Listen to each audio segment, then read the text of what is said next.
We go to a gas station, we walk about a mile to the gas station, and I steal a box of macaroni and cheese. So we get back to this house, and I'm expected to cook for him, right?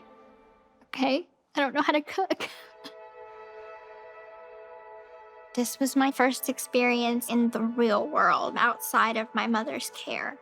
Because a lot of people, I assume that they know most, but I don't think they realize how dependent I was on her. She cooked, cleaned, did everything.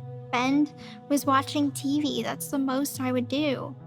And so to do things like cook and even keep up my own hygiene was something new to me.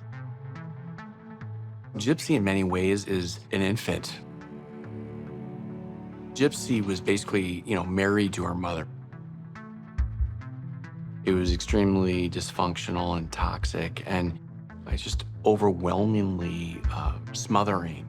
And I think their relationship is gonna pose challenges to her ability to have intimacy and independence. I thought Nick was this stable person that has his life together and he's going to take care of me and everything's just going to be fine. This is not what I expected at all. When I heard about what happened with Dee Dee, a friend called me to let me know what she had heard, that Gypsy was missing. And she and I came up to the house and we waited out there until we found out what happened. So that was our concern after that, was what happened to Gypsy. My niece called me up the morning that it all came out on the news, and she was crying. She was bawling. All she knew was that Dee Dee was dead and that she had been murdered, and that Gypsy Rose was missing, and no one knew who took her. Well, whenever the cops had found Dee Dee's body, I'm like, oh man, what happened? Who did Dee Dee piss off that got her killed? And where is Gypsy? Because she's nowhere to be found. So did they kidnap Gypsy? What's going on? Maybe Gypsy was taken sex trafficker or something like that, you know? You don't know. You don't know. I have prepared for my hearing for as many years as I've been in prison. Every choice that I have made, whether it be good or bad, leads up to this moment. I think if I had to spend my full 10 years within this facility, I'm not gonna lie, I would be heartbroken.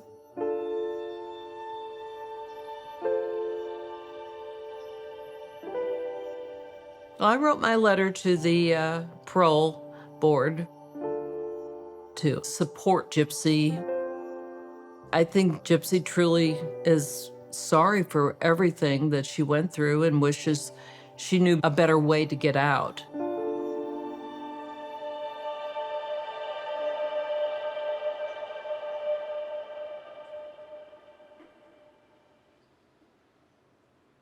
You would have been proud of your baby girl. What about you? How'd you do? They asked you some questions? Yeah, they asked me some questions. I told the parole board, I said, look, I don't condone what Gypsy did. Not at all. I understand why she did it. Gypsy sat in that chair, put her hands on the table, straight up, and talked from the heart. When they asked her, how do you feel, about your sentencing, she said, it's not a 10-year sentence. I have to live with this for the rest of my life.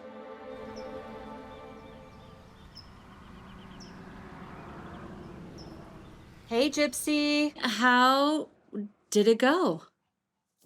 I was expecting it to be far more uptight and nerve-wracking. I was expecting them to ask me to walk them through the crime itself. And they just asked me about life living with my mother.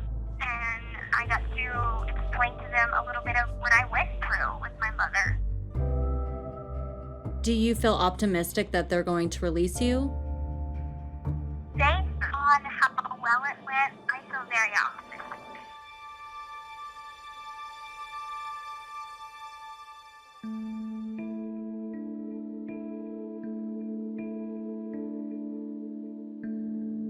Gypsy is always going to struggle with certain things, but she is growing into a beautiful woman that could own up to her stuff when she needs to.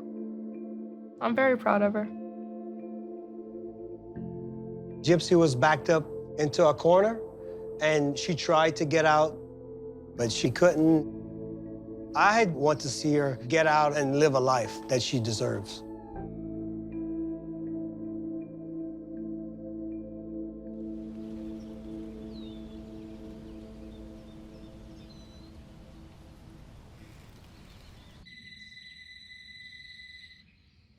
Phone rings and I see it's Gypsy.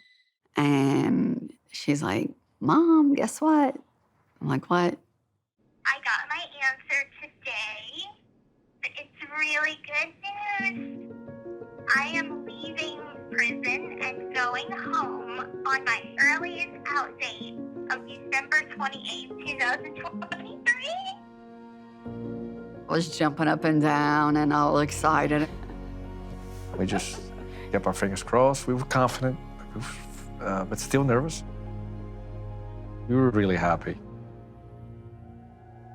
I'm just so overwhelmed. I'm emotional. It just doesn't seem real.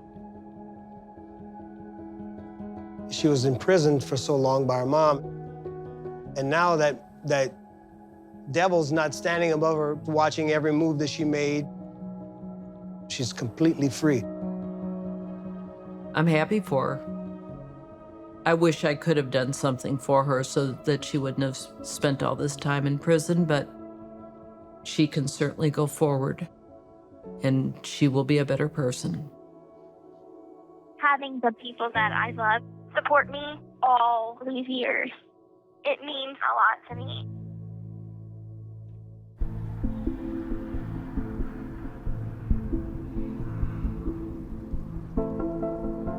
Gypsy is not biologically my daughter, but she's mine, in every sense of the way.